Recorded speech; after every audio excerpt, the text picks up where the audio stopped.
Hi, my name is Sarah Martin, and this is my final exam speech.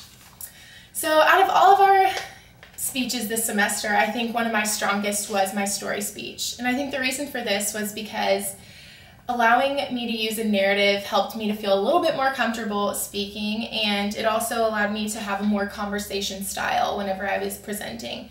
So I wouldn't have to use my notes as much, and I also had better eye contact because of it. I think my classmate's speech, Katie Walaszek, had a really great one about her persuasive to adopt a pet. And I think that because of her use of narrative in the beginning, she had a great personal narrative tie to her topic, and it allowed for the audience to pay a little bit more attention because you knew it affected her. She also had a really great use of visual aid in which she used a video of animals before and after adoption, and I think that was a really great supplement to her topic. For my story speech, my organization pattern that I used was a chronological pattern. This is arranging points in a time sequence, what occurs first, second, and thereon. I think this was a great way for me to tell my story from beginning to end and the progression of how I learned the lesson that I learned. I also thought it was a great way to introduce me to some basic public speaking skills. First of all, being the extemporaneous format that we had to use, which is speaking kind of off the cuff, but using your notes as a reference, and it was a great way to challenge me in the very beginning to use only my notes as a skeleton of what I want to say and come up with how I want to say it, making it sound natural, even though it's been practiced before. Also, it was a great way to introduce the proper use of introduction and conclusion, and how the intro needs to be attention-grabbing and get the audience's attention, as well as the conclusion needs to be brief but also memorable. For the method of informing that I used, I did a descriptive speech, which is describing the historical highlights of ice cream developments in the US was what I used for my descriptive speech. But basically descriptive means it paints a vivid picture of a person, place, object, or in my case, an event. So this chronological order kind of helped me to go throughout the process of ice cream's development in history and use each transition as more of a shift to each key point in history. I also used the guidelines from the textbook about making information interesting, and so I would throw in little tidbits here and there about little fun facts throughout the history of ice cream. For Monroe's motivated sequence pattern for our persuasive speeches, the textbook says that a series of steps designed to propel a listener to accept the speaker's position was what we needed to use. So using from the Hamilton Gregory textbook, there's attention, need, satisfaction, visualization, and action. And so for my attention, I used a statistic about how much plastic bags are being used in the US today. The need, I used how all of these plastic bags are ending up in landfills or clogging our streets and polluting our environment. For satisfaction, I used that there is a simple solution for this and we can easily change to reusable bags.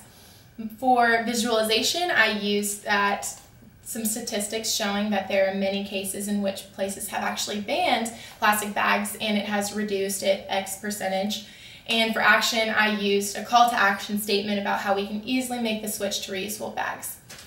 So for that, I also, in addition to the Monroe sequence, used a statement of reasons. And so that's how I organized my topic and main points for the reasons in which I believe what I believe.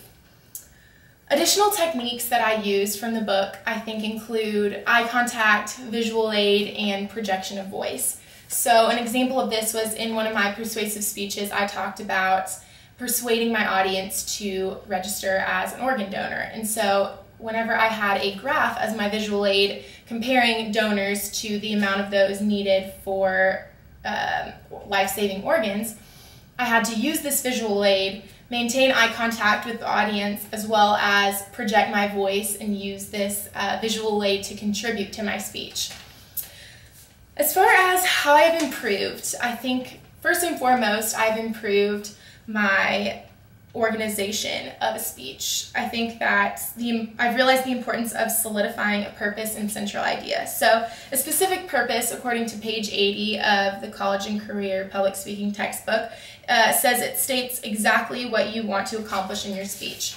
And the central idea, according to page 82, says that it is the core message of your speech expressed in one sentence.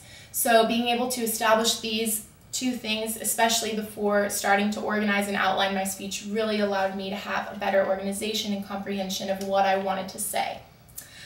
Second, I think that I've improved my delivery throughout my speeches in this course. I feel that expressiveness, as stated on page 17 of the text, which is making your voice sound animated, is something that I've really improved on, being able to sound more relaxed, animated, and use more vivid images, as according to chapter 8 in the textbook, which is helping the audience to grasp your point by using meaningful language. And lastly, I think that I've improved on my use of narrative. In the beginning, we had a little bit of a taste of narrative with the story speech, but I think throughout I've been able to use narrative as an additional factor in my speech to allow the audience to feel a little bit more involved. Like, for example, in my persuasive speech about organ donation, I would use a story of a man who had a congenital heart defect and kind of give them a visual insight into how this can affect actual people. For my things that I could have done better, I think that eye contact and note usage is definitely one of them.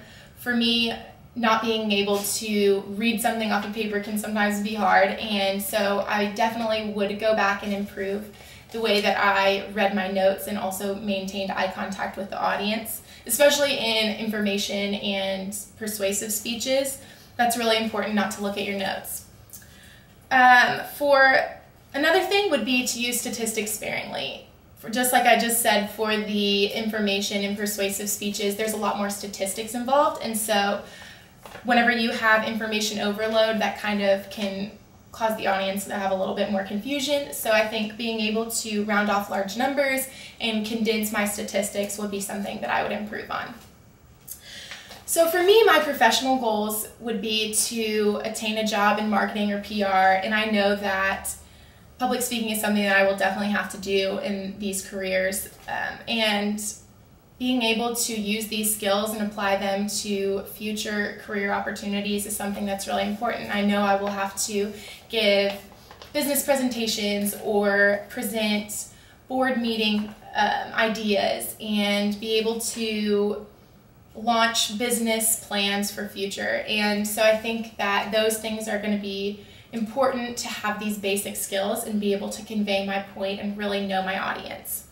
So I've really learned that preparation, organization, and clarity of my main points are something that I really need to focus on, and this course has really taught me how important it is to make your speech relevant to your listener.